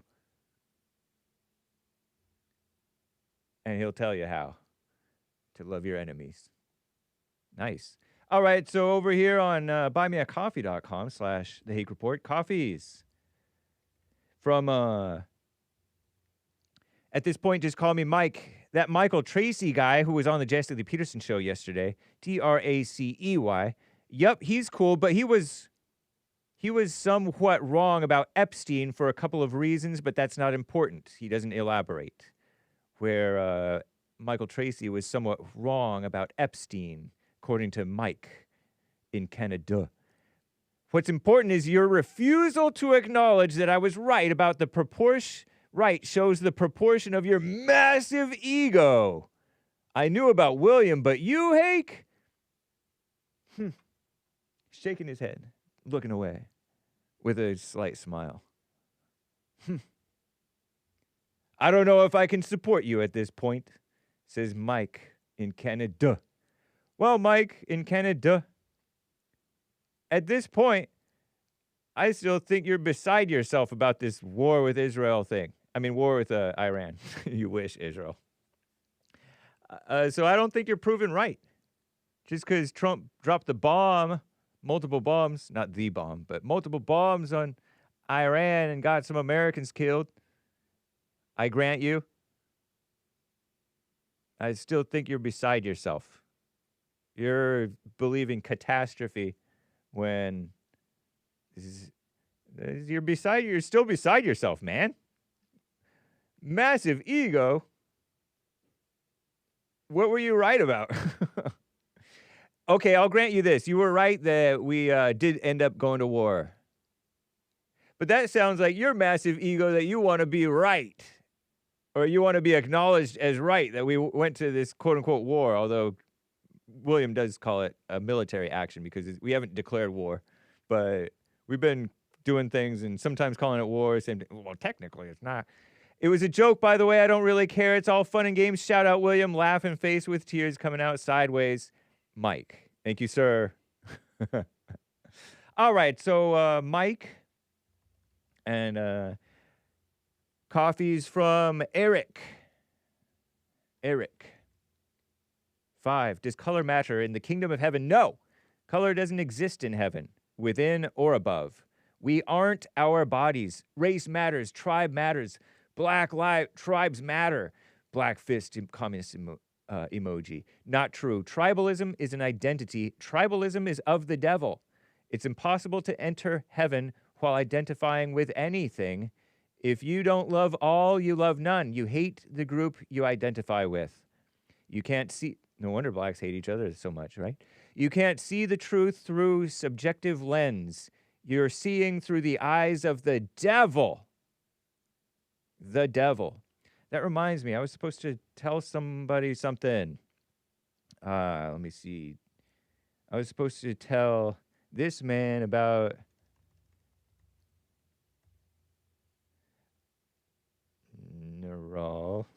Obama, Clinton, Biden versus Jesse Jackson Jr.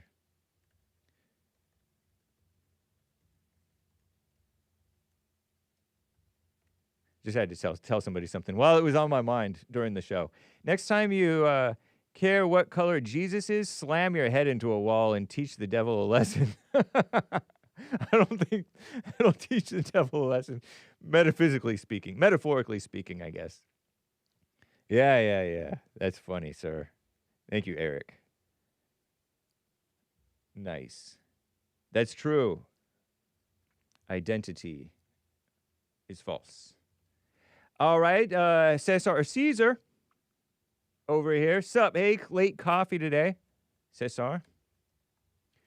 I was road mapping roads in the forest here in Florida. Doxed. Had no signal all day. Luckily, my work vehicle has a Starlink. Thank you, Elon Musk. Attached to the roof for work purposes, so I got to watch you in JLP today, but unfortunately, the Buy Me a Coffee site doesn't work while I'm using Starlink. Huh. I know it's strange, but certain apps and sites become glitchy with Starlink. Hearing Alan awkwardly pause after being asked about bowing down to a black Jesus was hilarious. He said, Alan voice, a black Jesus? Shocked emoji. Laughing faces with tears coming out. I didn't know he was so pro-white, LOL. Till next time, everybody.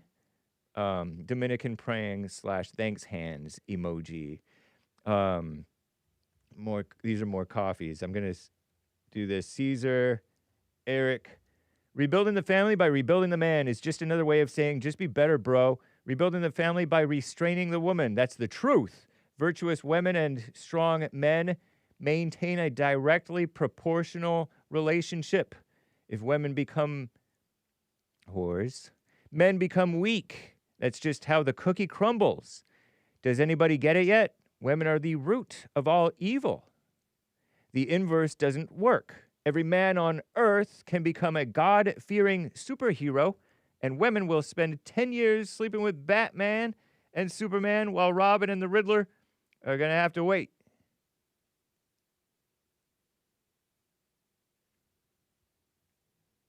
Thank you, sir.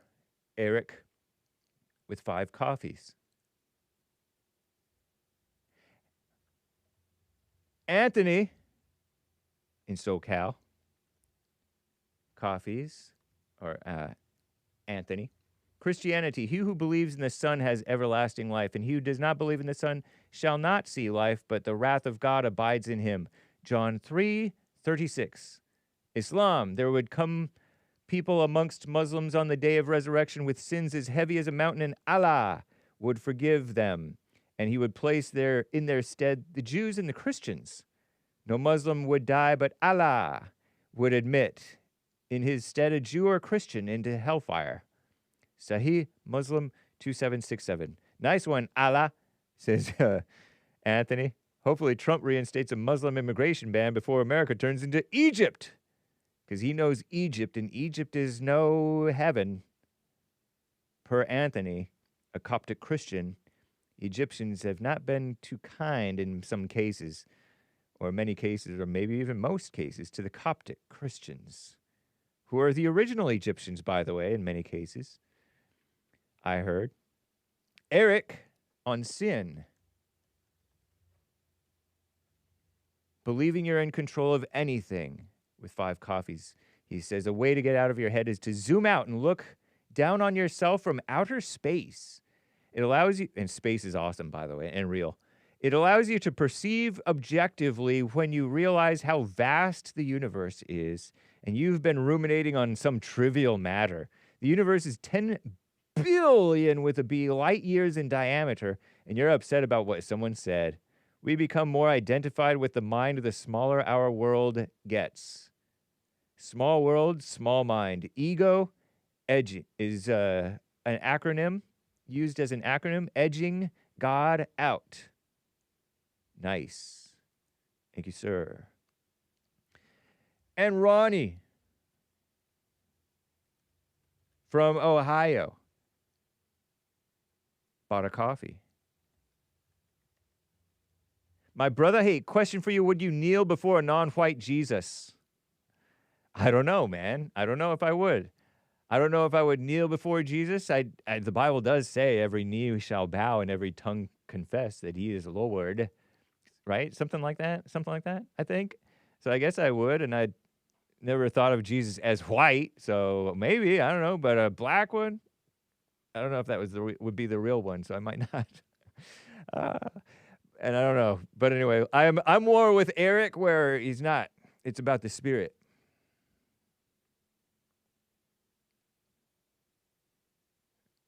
After all, that's why we listen to Jesse. His spirit's right. Question for Mark. Why wouldn't you kneel for a non-white Jesus? Question for Allen. A-L-L-E-N, not to dox, even though I just did, his spelling of his name. Did you have trouble hearing John's question, or were you thinking about whether or not you'd kneel? Would you kneel? Question for Beta Voice Box sounds like a slur he has for William III. If we aren't at war with Iran and it truly is a conflict, then is Pete Hegseth wrong to call it a war? Is President Trump wrong to refer to it as a war? Thanks, Hake. Dark black arm emoji. USUM. Which looks like it's supposed to be a flag, or let's see. That's one, and that's one. Sometimes these things. U.S. flag, UM flag. Let's see what this does. Nah. Here, let's do this. UM flag emoji. Let's see what this does. I don't know. The flag for the U.S. outlying islands. What is the UM flag emoji? Huh. All right. Yeah. I don't know. Anyway. Thank you, sir. So those are questions. Why wouldn't you kneel for non-white Jesus? For Mark. Did you have trouble, or would you kneel? For Alan. And is Trump and Pete Hegseth wrong for calling it war? For William III. Okay. Thank you guys for your super chats. Lines are full, y'all. I do maybe have more. Yep, indeed, I have. Cesar. Popcorn. Another from Eric. I'll have to, let me get to at least like one, maybe two calls, read the rest of these, and see what I can do, y'all. Also, this one from Everblazer. Ronnie and I have the same question. Great minds think alike. Shout out. Great minds, indeed. Everblazer, which is to say Cesar or Cesar. Doxed.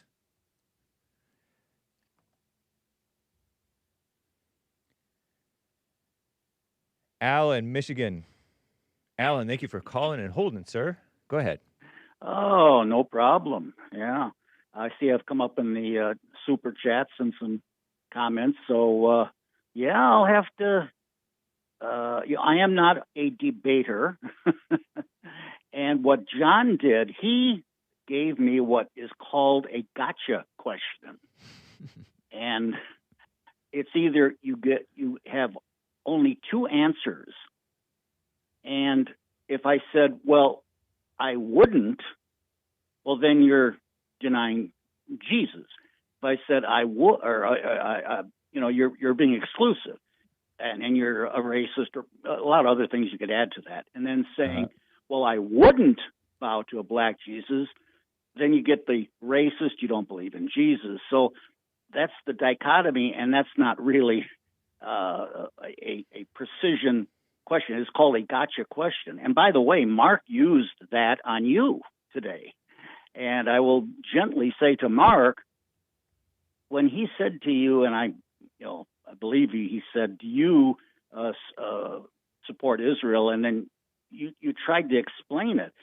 Perhaps his better question would be, why do you support Israel? And then you get into a conversation rather than just stopping you. Interesting. And the idea of a gotcha question is to put you on the defensive, which, by the way, John did. I was stymied. I was flummoxed. But because you're like, well, actually, Jesus isn't black. And yeah, what a mess. It's kind of like, well, it's like you're given a theoretical scenario that's meant to offend you, basically.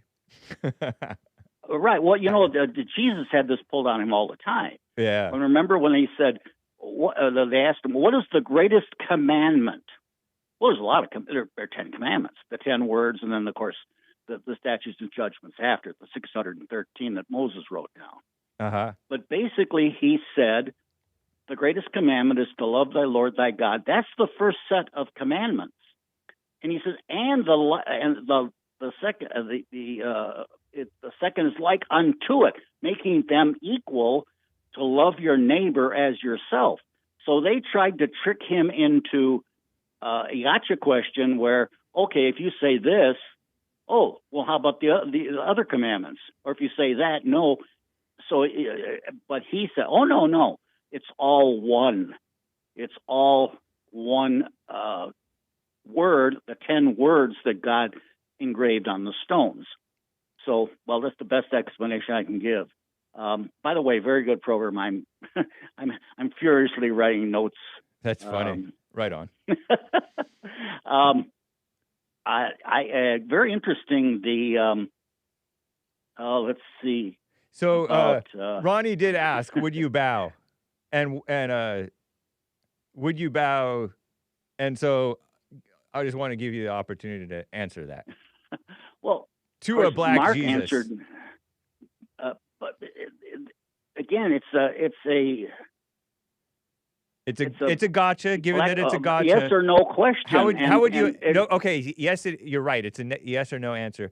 Respond to the question. Either criticize the question, which you've already done, but a little bit more. Go into the blackness of Jesus, and would you bow to Jesus, and then whatever he is, just would you bow to Jesus? One, yes or no. Bow to Jesus, of course. And could it be that Jesus is black? Yes or no? Well, now you're putting in a qualifier. Right. Is Jesus black, or was Jesus black? No. Okay. And in the kingdom of heaven, will he be represented by whatever he was? Will he come back and when we see him again, if we see him again, would he be whatever color he was when he was on earth a couple thousand years ago? In a glorified body, of course. Yeah. Okay. Nice. In a spiritual body. But it will have a physical manifestation, just like and have you stopped beating your wife? Exactly. Or have you stopped using cocaine? Right. Or you're still using gummies? Yeah, what a mess. It's and again, but all I will say for John, I really got a kick out of that remark about the batteries and the and the smoke detectors. And also, by the way, if you want to really get a good scrub on your skin, use a loofah. I think that's the word he was looking for. I've heard of those things. It doesn't sound very manly, but nice. No, but they feel great. Unfortunately, man, I'm low on time, so it's fun talking with you, sir. Let's talk again. Okay. Well, thanks for taking the call. Maybe I'll call tomorrow. Sounds good. Take care. Okay. Bye. Bye. Bobby, Texas. Bobby, we just have a few minutes, and because I have these super chats, but I want to hear from you a little bit. Go ahead, if you can. Hey, it's good to hear from you. Hey. Right on. Well, classic Hulkamaniac. Indeed. So I was really just wanting to kind of talk to you a little bit about, the Texas Senate race, and it looks, just doing a little like crunching of the numbers, it doesn't look great for our senator. Like, it looked like we had about 2 million people voted for the Republican primary, and there's somewhere around 3 million that voted in the Democrat primary. Okay. So I'm not real certain we're looking real good, especially with the person who did end up winning for the Democrats. Talarico. Yeah, James Talarico. He seems so fake, but people might be dumb enough to vote for him, huh? Yeah, it seems like, 2 million pretty much showed up to vote for him in the primary, so that's not good. Yeah. We're good to not have Jasmine Crockett, but I don't know that we aren't getting someone that's even more evil. Right. Yeah, James Talarico's a mess. And is it going to be, who did you vote for as far as the Republican candidate? Or did you vote? Were you even in the district to vote for him? I did vote, yeah. I voted for what's his name? I didn't vote for the AG? Is he the state AG? I think he was the AG, and he moved up. He's like, there's a lot of criminal stuff with him. I'm not quite certain about him, but I just really wanted to see like that runoff. I wanted to kind of see, I don't like Cornyn. I never have. Ken Paxton. So I figured Paxton, that's it. Yeah. Yeah. And he's got a lot of corruption and a lot of stuff on his plate that I'm not so sure about. That they're accusing him of, nothing proven necessarily. Is that the case? Right. Okay. Yeah. But it was the Republican Party that was going after him. There's a lot out there. I don't know it. So I was just kind of curious. And I noticed he was really doing well as far as like his campaign. So I thought, see where it goes. Yeah. Ken Paxton, I think of him as more on the conservative side, but he's sort of like, I think of him as sort of a Fox News conservative type of guy as the conservative side goes. So he might be sort of a mainstreamy, fakey kind of conservative. Shout out Fox News. I like you, but I don't know what to think of him. And I don't think there were really any great candidates on the Republican side. You got kind of the old guard is still kind of holding on. Just because the Republicans are going after him, they could be going after him because he's actually good. The Republicans didn't support some people who were actually really good. So it's hard to say. Well, I wish you well, man. I hope the Democrat doesn't win. That'd be horribly embarrassing. I don't think I'm a fan of John Cornyn. I don't know much about Ken Paxton, even though I know that he was kind of prominent and tried to be tough with and then they attacked him. So I'm sure there's a reason why he came under attack, and those reasons are probably something I would support. So we'll have to look, dig a little deeper there. Yeah. But I'll let you go. See. And I wanted to just before I go, I wanted to say that I don't blame you at all for taking the $7,000. Who cares, right? Israel against Iran. It's what are we talking about? Like, if I did, which I don't disclose whether I did or not. Thank you, sir. Thanks for the support. Yeah, good to talk to you, buddy. I'll give you a shout again. Thank you, man. All right. Bye. Take care. You too. And Rob in NorCal. Rob, NorCal. Thank you for calling, sir.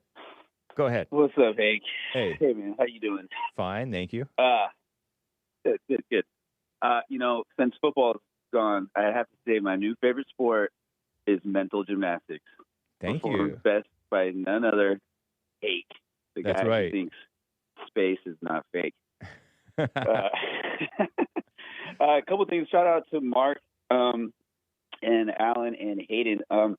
I think what he was getting at was the Hannibal Directive, which is something that Israel has.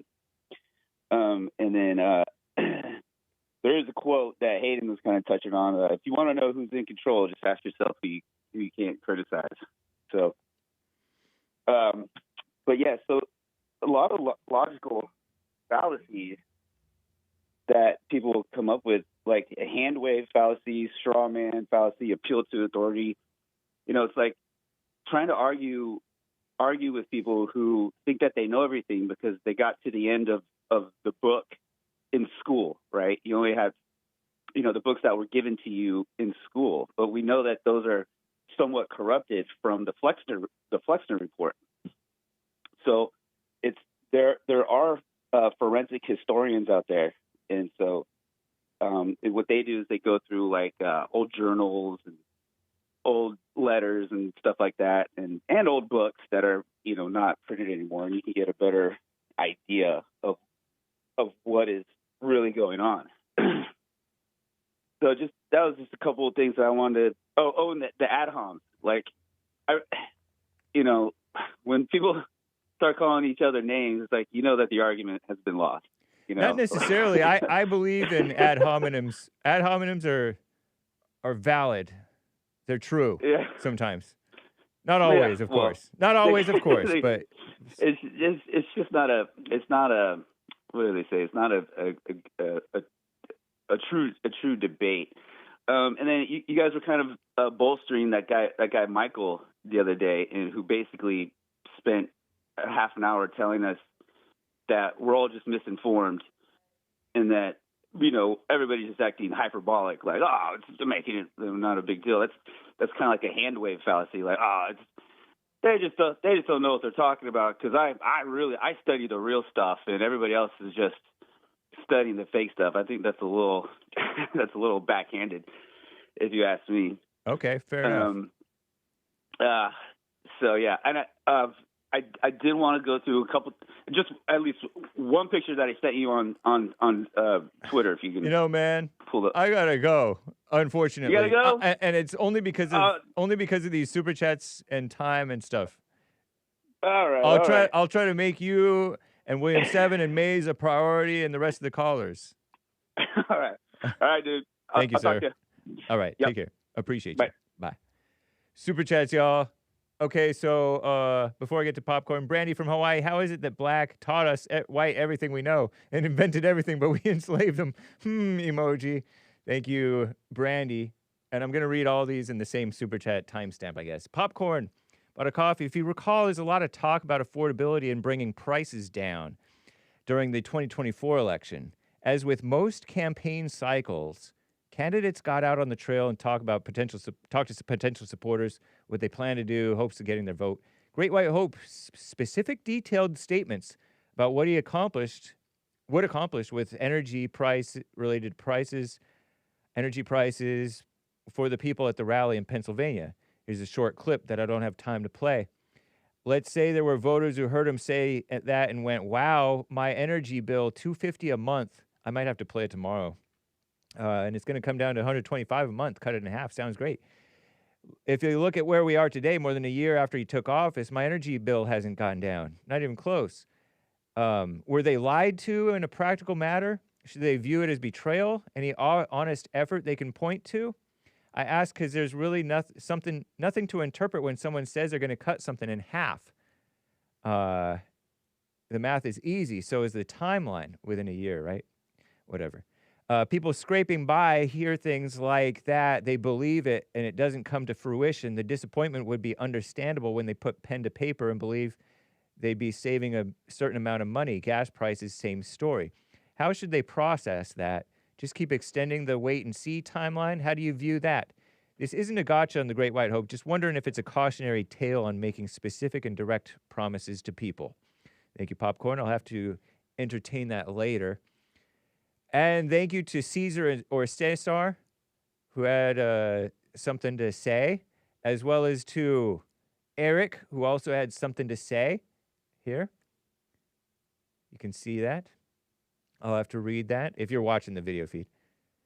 But peace in the Middle East, y'all, or at least in your hearts and Mays and all William 7. I got to get out of here. American Anchor, baby, is up right now. Is the plan, man. Take care, and adios, America. Bye.